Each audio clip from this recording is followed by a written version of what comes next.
Coba ingat-ingat, momen saat lo masuk ke dalam mobil yang benar-benar baru. Ada satu aroma spesifik yang selalu konsisten, tidak peduli apa merek mobilnya.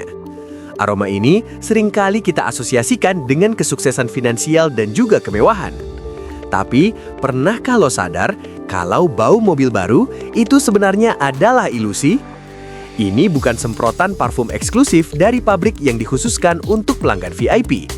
Faktanya, aroma mewah itu bersumber dari puluhan bahan kimia yang sedang menguap. Lebih gila lagi, beberapa ilmuwan mengkategorikan fenomena ini sebagai sindrom mobil sakit. Jadi, setiap kali lo menikmati bau itu, lo sebenarnya sedang menghirup racun.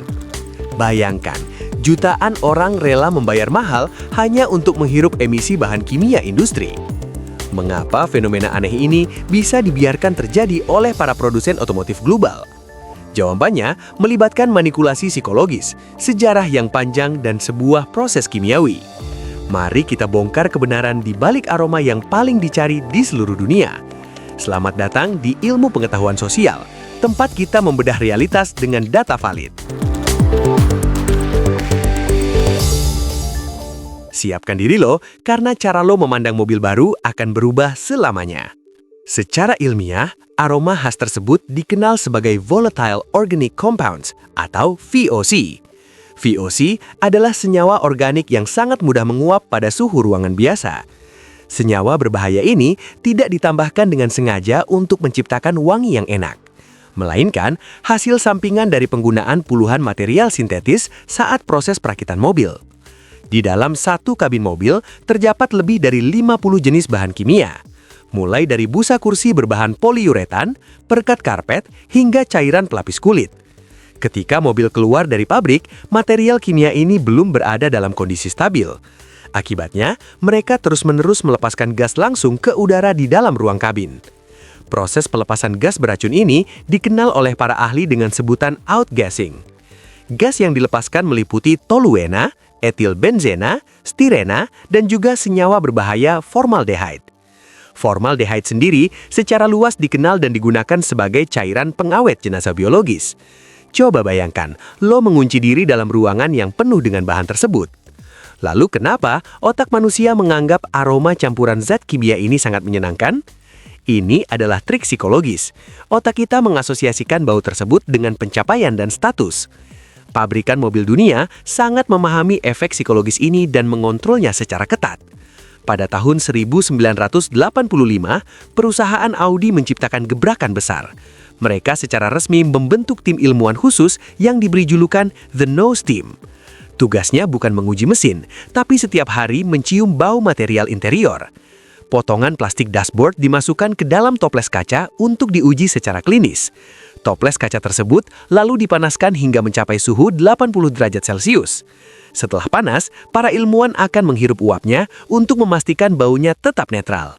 Jika ada material yang memicu sakit kepala, material itu akan langsung ditolak pabrik. Standar tetat penciuman ini akhirnya diadaptasi oleh mayoritas pabrikan otomotif di dunia. Mereka rekayasa komposisi material agar baunya bisa ditoleransi oleh hidung manusia modern. Tapi mari kita lihat paradoks ini dari kacamata masyarakat di benua lain. Jika orang barat sangat menyukai baunya, konsumen di Tiongkok justru membencinya secara ekstrim. Berdasarkan data J.D. Power, lebih dari 10% pembeli mobil baru mengeluhkan baunya. Bagi mereka, bau kimia ini identik dengan polusi dan ancaman kesehatan pernafasan kronis. Tekanan dari pasar ini membuat pabrikan Amerika Serikat seperti Ford harus mengambil tindakan. Pada tahun 2018, Ford resmi mematenkan proses yang disebut baking process. Metode ini sangat ekstrim. Mobil baru dijemur langsung di bawah terik sinar matahari siang.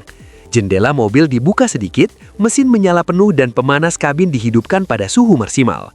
Tujuan utamanya memaksa semua senyawa organik menguap habis sebelum mobil dikirim ke konsumen. Dengan proses ini, kadar gas beracun bisa ditekan dan baunya hilang secara drastis. Lantas, berapa lama sebenarnya proses outgassing ini berlangsung secara alami di garasi kita? Secara saintifik, tingkat pelepasan emisi tertinggi terjadi pada bulan pertama masa pemakaian mobil. Konsentrasi gas VOC perlahan akan menyusut sekitar 20% setiap minggunya. Setelah 6 bulan pemakaian rutin, sebagian besar senyawa kimia baru akan stabil sepenuhnya. Saat itulah, bau asli pabrik akan lenyap dan digantikan dengan aroma kehidupan lo. Sekarang, kita bahas satu variabel yang paling mempengaruhi level bahayanya, yaitu suhu udara. Saat mobil terparkir di tempat terbuka dan terpapar sinar matahari secara langsung, suhu kabin akan melonjak tajam dan memicu reaksi kinetik pada lapisan material sintetis. Panas ekstrem ini membuat partikel mikroskopis terlepas dari permukaan padat menjadi gas bebas. Itulah alasan baunya akan terasa sangat menyengat ketika pintu mobil baru saja dibuka. Pada momen spesifik tersebut, konsentrasi gas VOC di kabin berada di titik puncaknya. Menghirupnya secara langsung terbukti memicu iritasi pada area mata, hidung, hingga saluran pernafasan. Dalam jangka panjang, paparan zat kimia stirena memiliki korelasi dengan gangguan saraf pusat. Fakta medis ini tentu tidak akan pernah lo temukan tertulis di brosur penjualan. Industri otomotif lebih suka membungkus realitas ini dengan narasi tentang kemewahan dan prestis. Memahami ilmu di balik bau ini akan membuat lo lebih rasional saat membeli barang. Tidak semua hal yang dipuja oleh masyarakat modern itu sepenuhnya sehat dan aman. Kita seringkali membiarkan gengsi mengalahkan logika saintifik dalam kehidupan sehari-hari. Sains membuktikan bahwa solusi terbaik adalah selalu menurunkan sedikit jendela mobil lo. Terutama pada minggu-minggu pertama, pastikan sirkulasi udara luar menyapu bersih sisa senyawa kimia. Biarkan angin membawa pergi zat beracun tersebut tanpa menghilangkan kebanggaan atas pencapaian lo. Simpelnya gini, tetap nikmati mobil baru lo, tapi gunakan data untuk melindungi diri. Pengetahuan kecil semacam inilah yang seringkali menyelamatkan kita dari bahaya yang tak terlihat. Dunia otomotif memang selalu penuh inovasi brilian, namun selalu ada sisi lain secara fisika. Selalu ada cerita tersembunyi di balik hal-hal yang kita anggap wajar di kehidupan sosial. Kalau fakta sains yang kita bongkar hari ini membuka perspektif baru buat lo, jangan ragu buat terus mengikuti perjalanan kita membedah realitas yang tersembunyi. Kita akan terus membawakan wawasan berbasis data yang bisa memperkaya isi pikiran lo.